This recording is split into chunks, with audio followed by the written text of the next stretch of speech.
Kumusta kayong lahat? Ayun. So yan mga kababayan, mga kabarangay, kumusta po kayong lahat? Alam niyo po mga kababayan, 4 na araw na po ang nakalipas mula nung iuwi natin si Charmaine sa kanilang bahay. Kaya ngayon mga kababayan, gusto kong masiguro, gusto kong makita kumusta na kaya, nakakainom kaya si Charmaine ng kanyang gamot sa tamang oras, tamang panahon. Samahan niyo kami mga kababayan. At syempre, nagsabi si Kuya Oliver na gusto niyang sumama daw. So minsan-minsan ay sinasama naman natin. Kadahilanan po ay gusto ko rin na ma-exercise yung kanyang paa, makapaglakad-lakad. Unlike na nandoon lang doon sa bahay lagi. So nakaupo lang sila. Isa rin ito sa paraan namin para ma-exercise si Kuya Oliver mga kababayan. At sabi niya, sasama siya ang magbubuhat ng bigas. Kaya mo yon? Oo, kuya. O sige, kunin mo. Samahan nyo kami mga kababayan. Tignan nyo, yung dating lumpo, dating hindi makatayo, magbubuhat na ng bigas ngayon.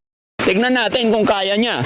Mapapalaban to kasi sa balikat Hindi ganyan, hindi. Ipatong mo Kuya Rizky sa balikat. O, para matuto.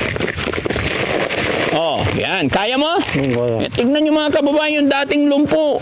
Nagbubuhat na ng bigas ngayon. O, diretso tayo. Sigurado ka, kaya mo Ay, tignan nyo mga kababayan, titignan natin kung kakayanin niya to. Malayo po ito. Ay, may rami pa pala. Akala kong bigas lang. Ayan, may dala rin kaming grocery mga kababayan. Okay. So, yan. Okay, tara, let's go. Kasi mga kababayan, sa hirap ng buhay nila Ate Charmaine, kasi nung galing kami sa pagamutan is hindi na kami nakabili ng grocery or nakapagdala ng bigas kasi dire-diretso yung biyahe namin kasi pagod. Kaya eto, dual purpose mga kababayan. May dala bigas, may dala grocery at makukumusta na natin, i-check natin kung paano at anong nangyayari kay Ate Charmaine. Hindi natin pwedeng ipagsawalang bahala na lang. Kailangan monitorin pa rin natin. Kahit malayo, kahit mahirap, importante kasi mga kababayan, mapagaling na natin si Ate Charmaine. Ito yung pinaka importante, no? At nakakatuwa mga kababayan kasi yung dating hindi makatayo, may buhat-buhat na ng bigas, pero pakiramdaman natin Palit kami. Palit kami. Okay na to. Ano nangyari? Akala ko ba bubuhat ka bigas? Binuot na yan.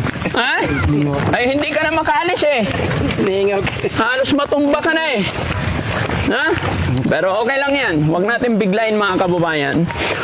Dahil pinapagamot pa rin natin to. Kumbaga pinapainom din natin, Ang importante, nagtatry po sila, nalalaman na nila yung buhay-buhay. Yung mga paglakad lang po si Kuya Oliver ng buhat niya sarili niya, laking bagay na yan Diba?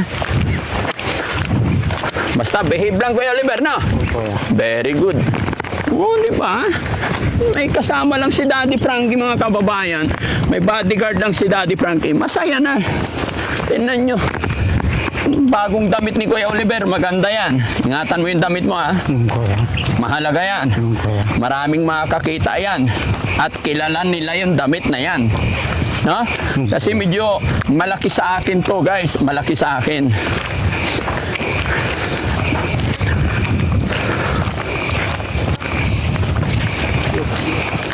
Shout out kay Ma'am Jenelita Kilding sa Team Saltik, kay Inday Okray, shout out po sa inyo. Yan. Sa mahihirap, kahit anong problema ang dumating, palaging nandyan pa rin. Boss GB Vlogs, ang sandalan, tunay na kaibigan.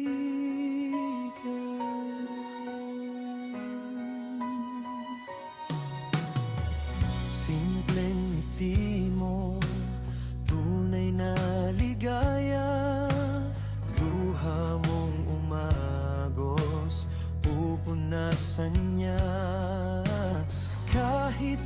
piranggot lang ang kaya, ibibigay pa rin niya. Siksik at umaapaw na pag-asa ang hatid niya.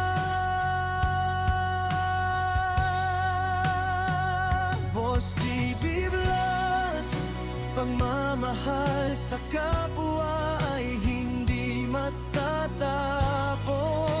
Kahit ilang pagsubok ang dumating, hindi ka iiwan. Buong puso ang inaalay para sa mahihirap.